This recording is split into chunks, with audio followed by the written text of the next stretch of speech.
Hello guys, कैसे हैं आप लोग। उम्मीद है आप लोग फिट होंगे, ज़बरदस्त होंगे, मज़े में होंगे, बढ़िया होंगे और और बढ़िया तरीके से हमारे रिएक्शंस को एंजॉय मेरा कर नाम है रहे तलहा। होंगे इसमें तो मोहसिन गाइस, गाइस रमानंद सागर जी की श्री कृष्णा एपिसोड नंबर 65 का पार्ट नंबर वन लेकर आ चुके जो हैं गाइस गाइस। लास्ट पार्ट था, वो लास्ट एपिसोड थी, वो बहुत ही कमाल की थी, और बहुत आपने ही तो उस अमेजिंग थी। एपिसोड का नाम भी दे दिया है उद्धव वो। जी का कल्याण की एपिसोड गाइस, वो और हमने उद्धव देख कल्याण कर एपिसोड है, क्योंकि उद्धव जी का हमने कल्याण होते देखा। क्योंकि जब शुरू में कृष्णा जी उनको बता रहे थे, समझा रहे थे, तो उनको समझ नहीं आया। तब वो ज्ञानी थे और ज्ञानी ज्ञान होने का उनको अहंकार था, तब बिल्कुल नहीं वो पर समझ जब वो पाए। खुद उस स्थिति से होकर आए, अपनी हाँ, आंखों अपनी दृष्टि से देख कर आए, ऐसा परिवर्तन आया उनमें कि अब वो कृष्णा जी से आगे कह रहे थे कि बिल्कुल आपने उनके साथ अन्याय किया किया। है तो भाई। तब हम सोचते थे कि इनका कल्याण किस तरह होगा, इनमें परिवर्तन किस तरह आएगा। तो वो सारी एपिसोड में हमने देखा और फाइनली उनका कल्याण कल्याण हो हो चुका गया है। है। तो तो गाइस, गाइस आप अब देखना है हमें कि आगे देखना क्या है, होने वाला है। चलते हैं वीडियो की तरफ और देते हैं रिएक्शन। रिएक्शन। 1 वर्ष पहले मथुरा के युद्ध में जरासंध अपनी ओ हार और शत्रु की जरासंध आ ठोकर गया। द्वारा किए गए अपने अपमान को नहीं भूला था। अपने अपमान को नहीं भूला वो था। प्रतिशोध की ज्वाला में निरंतर जल रहा था। उसका दिन का आराम और रातों का चैन खो गया था। वास्तव में उसका चैन तो उसी दिन खो गया था जब श्री कृष्ण ने उसके जामाता महाराज कंस की हत्या कर दी थी।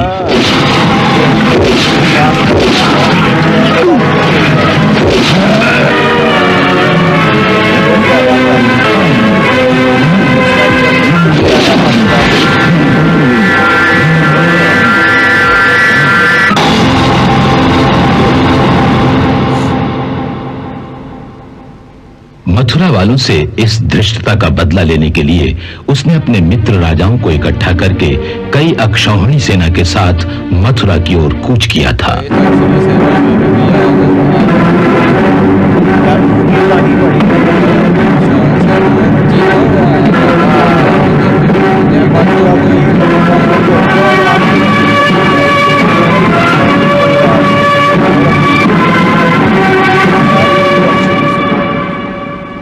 उसका इरादा था कि वो मथुरा की ईंट से ईंट बजा देगा, सारी नगरी को जला देगा। हमने प्रण कर लिया है कि मथुरा नगरी को जलाकर हम उसे राख का ढेर बना देंगे, ढेर। वहां रहने वाला कोई भी प्राणी जीवित नहीं बचेगा, नहीं बचेगा। परंतु अपने साथियों के समझाने पर वो इतना मान गया कि वो मथुरा नगरी को आग नहीं लगाएगा, केवल एक शर्त पर कि महाराज कंस के दोनों हत्यारों श्री कृष्ण और श्री बलराम को उसके हवाले कर दिया जाए। फिर दूसरे दिन प्रातः कृष्ण बलराम दोनों भाई अकेले ही रणभूमि में जरासंध के सामने जाकर खड़े हो गए।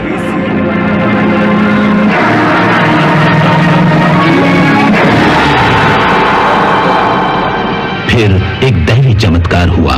इससे पहले कि जरासंध के हाथ उन तक पहुंचते, भगवान कृष्ण के इशारे से उन दोनों के रथ और दिव्य अस्त्र आकाश मार्ग से उनके पास आ गए।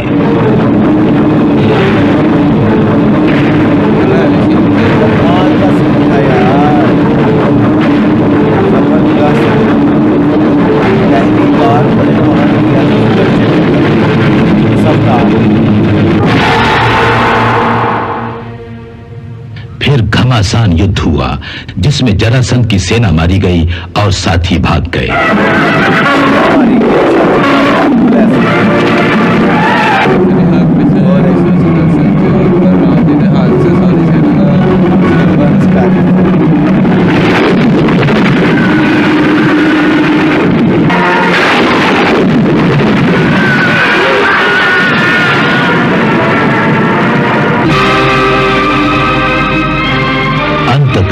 स्वयं महाबली जरासंध बलराम के हाथों परास्त होकर युद्ध भूमि में गिर पड़ा।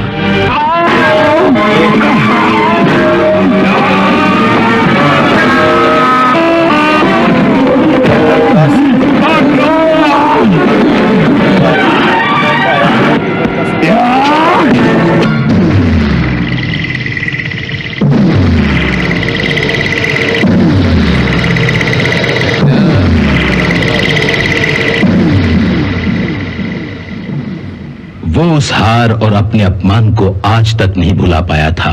वो तो उसी समय राज सिंहासन त्याग कर संन्यास लेना चाहता था, परंतु उसके मित्रों ने उसे हिम्मत बंधाई थी कि अगले साल फिर तैयारी करके मथुरा पर हमला करेंगे। अच्छा,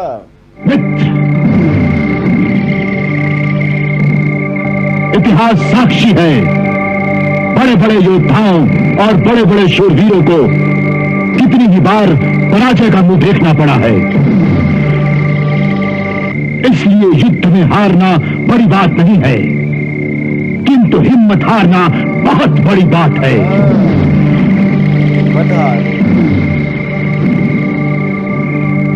एक बार युद्ध में हारने के बाद दोबारा विजय प्राप्त की जा सकती है,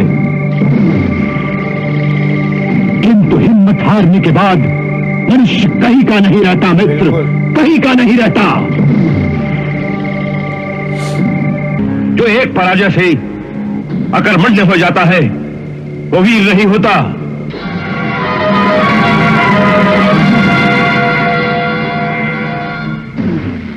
यदि वीर के मन में जीतने का दृढ़ संकल्प हो तो वो 100 बार हार कर भी 101वीं बार जीत सकता है।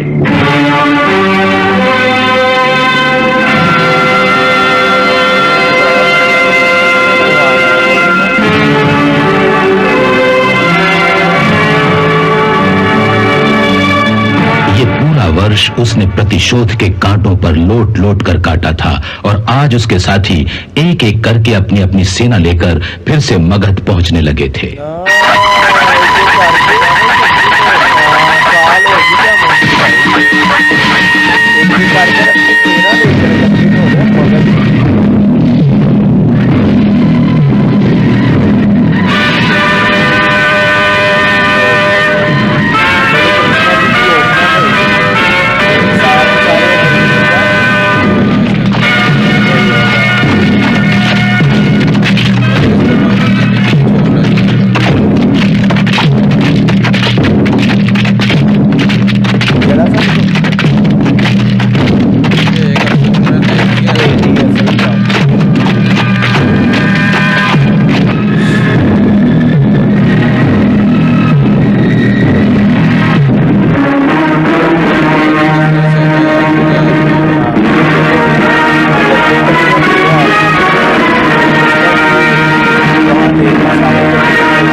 कहो राजकुमार रुक्मी, महाराज शल्य का क्या समाचार आया है? सम्राट, यही शुभ समाचार सुनाने तो मैं आपको आया हूं कि महाराज शल्य अपनी सेना समेत पहुंच गए। वाह, अति सुंदर, अति सुंदर, अति सुंदर राजकुमार रुक्मी, अति सुंदर। आज रात ही एक सभा का आयोजन किया जाए जिसमें सेनाओं के कूच का दिन निश्चित किया जाए। जी सम्राट।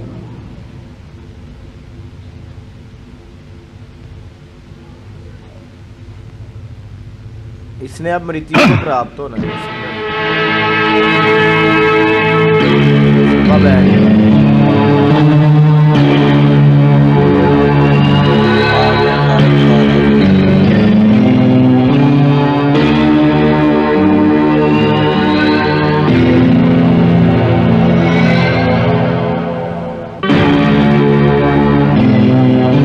हमें कूच का दिन निश्चित कर लेना चाहिए। इसके बारे में राजपुरोहित का यह कहना है कि इसी पूर्णिमा को अगर मथुरा के लिए प्रस्थान किया जाए तो सफलता अवश्य मिलेगी। मेरे विचार में अब हमें विलंब नहीं करना चाहिए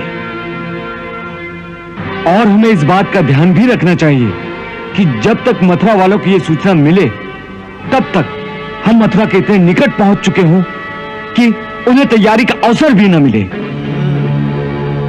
हमें अपने अपने सेनापतियों को इस निर्णय से अवगत करा देना चाहिए। सेनापति वर्धक, आज्ञा सम्राट। पूर्णिमा के दिन सूर्योदय के साथ कूच का डंका बजा दिया जाए। जो आज्ञा सम्राट।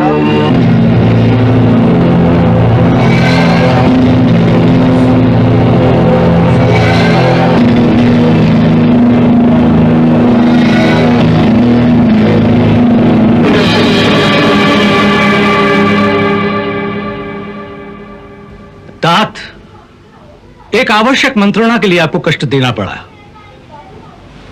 हमारे गुप्तचरों ने सूचना दी है कि जरासंध और उसके मित्रों ने फिर से एक विशाल सेना एकत्रित कर ली है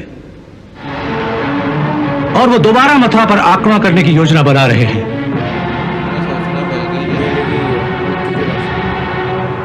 दूत का यह भी कहना है कि इस बार सारी तैयारी बड़े गुप्त रूप से हो रही है।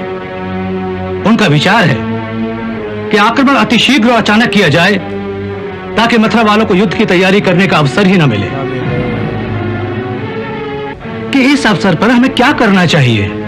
सबसे पहला काम यह करिए कि उनको तुरंत इस बात की सूचना भेजिए कि जरासंध फिर से चढ़ाई करने आ रहा है। जी। और दूत से यह भी कहना कि वो श्री कृष्ण तक हमारा यह संदेश भी पहुंचा दे कि इस युद्ध में यदि वो हमें मथुरा की रक्षा करने की आज्ञा दें तो हम इसे अपना सौभाग्य समझेंगे। हाय हाय हाय, क्या बात है, जबरदस्त। जी।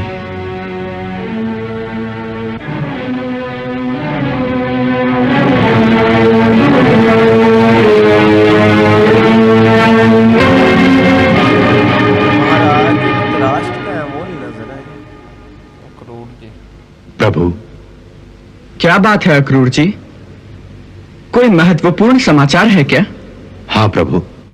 तो गाइस यहाँ खत्म हुआ ये पार्ट, और इस पार्ट का निचोड़ ये ये नया था कि chapter जरासंध, शुरू हो गया हाँ, एक दोबारा। जरासंध अगेन, मतलब कि साल गुजर चुका है और जरासंध अगेन मोहसिन भाई हमला करने जा रहा है मथुरा पे हो, लेकिन और इस पर बार इसकी वो- योजना क्या है कि वो गुप्त तरीके से करने जा रहा है कि ताकि मथुरा वासियों को समय ना मिल आप सके। वही ना, समय ना मिल सके तो अगर उसकी बुद्धि काम कर रही हो तो वो ये सोचे कि पिछली बार मथुरा से लड़ा कौन था। हाँ, वो 3 जाने तो थे, हाँ जी। कृष्णा जी, बलराम जी और अक्रूर जी और उनकी थोड़ी सी सेना, यही तो थे। बाकी मथुरा की सारी सेना दरवाजे के पार खड़ी थी अंदर मथुरा के।